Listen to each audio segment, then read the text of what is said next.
మొన్న IP issue వచ్చింది కదా, దాని బిడ్డింగ్ తాలూకు తీయండి. అది ఇది ప్రైస్ బిడ్. అర్థమైంది కదా? ఏమైనా కన్ఫ్యూజన్ ఉంటే నాకు కాల్ చేయి. No messing up. Okay? Application please. Real Race Marine Limited మంచి కంపెనీయేనా అండి? అప్లై చేయొచ్చా? అప్లై చేయండి, బాగానే ఉంది. నేను కూడా కడుతున్నాను. వెళ్దామా? అదండి. షేర్ మార్కెట్లో ఎద్దులు ఎలుగుబంట్లు ఉంటాయి. ఒకటి రేట్లు పెంచుతూ ఉంటాయి, ఇంకొకటి కిందకి దించుతూ ఉంటాయి. గొర్రెలు కూడా ఉంటాయి, అవి షేర్లు కొంటాయి. ఎద్దులు ఎలుగుబంట్లు ముంబైలో ఉంటాయి, గొర్రెలు క్యూలో ఉంటాయి. ఎలా ఉంది? ఏడ్చినట్టుంది. షర్ట్ సరిగ్గా వేసుకోవడం రానివాడు కూడా షేర్ మార్కెట్ మీద సెటిల్ వేసేవాడే. ఏ మిస్టర్, షేర్ మార్కెట్ ఎప్పుడు పుట్టిందో తెలుసా? 1929 గ్రేట్ డిప్రెషన్ గురించి తెలుసా? రిసెషన్ తెలుసా? బిఎస్సి తెలుసా? వాల్ స్ట్రీట్, దలాల్ స్ట్రీట్ అడ్రస్లు తెలుసా? బుర్ర అడ్డంగా ఊపడం కాదు, బుర్ర పెట్టి ఆలోచించు. షర్టును బట్టి సరుకుండదు. 30 years ఎక్స్పీరియన్స్. హర్షద్ మెహతా కంటే ముందు వచ్చాను. ఖేతన్ పరేగొచ్చాక కూడా ఉన్నాను. షేర్కైనా మనిషికైనా స్పెక్యులేషన్ కాదు, క్యాలిక్యులేషన్ ఉండాలి. ఎలా ఉంది? అయ్య బాబోయ్, ఎంతుందండి? అయితే బాగుందండి. అందుకే నన్ను అందరూ ఇండెక్స్ బాబాయ్ అంటారు. ఎలా ఉంది? ఇదేదో వెరైటీగా ఉందండి. 5 నిమిషాలు మాట్లాడితే అమృతాంజనం బాబోయ్ అంటారు. ఇది ఎలా ఉంది?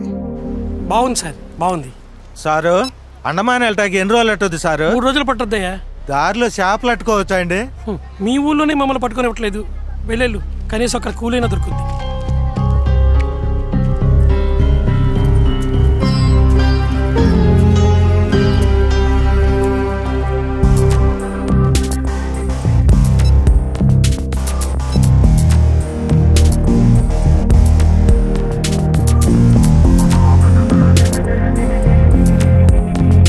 గురువుగారు, నా కష్టాలు తీరడానికి షేర్ మార్కెట్లోకి వద్దాం అనుకుంటున్నాను. రమ్మంటారా? ఇది ప్రజాస్వామ్యం. ఎవరైనా ఎక్కడికైనా రావచ్చు. చిరంజీవి రాజకీయాల్లోకి రావచ్చు, జగన్ ఓదార్పు యాత్రకి రావచ్చు. నా ఇంటికి వస్తానంటే రావద్దంటాను. షేర్ మార్కెట్కి రావద్దని నేను ఎందుకంటాను? ఎలా ఉంది? డబ్బు పెట్టుబడి పెడితే ఏం ఇబ్బంది ఉండదు కదా?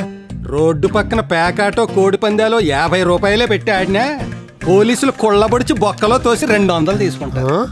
అదే రేసుల్లో 50,000, షేరుల్లో 50 లక్షలో పెట్టినా ఎవడో ఏం పేకలేడు, నీ డబ్బులు తప్ప. అలా ఉందిలా. ఎలా ఉంది? అలా ఉంది ఏమిటండి? అవును, మన పెట్టుబడికి ఏం ఇబ్బంది ఉండదు కదా? ధర్మరాజు అంతటోడే జోదంలో ఓడి అడవులకు పోయాడు. నువ్వు లెక్క తొక్క. తొక్కొద్దండి, ఫండ్ అయితేనే బెటరు. మ్యూచువల్ ఫండ్లో పెడితే ఓ పని చేయి, ఓ 25,000 ఎట్టి టపాకాయలు కొనుక్కొని కూలోని ఎట్టి కాల్పించి.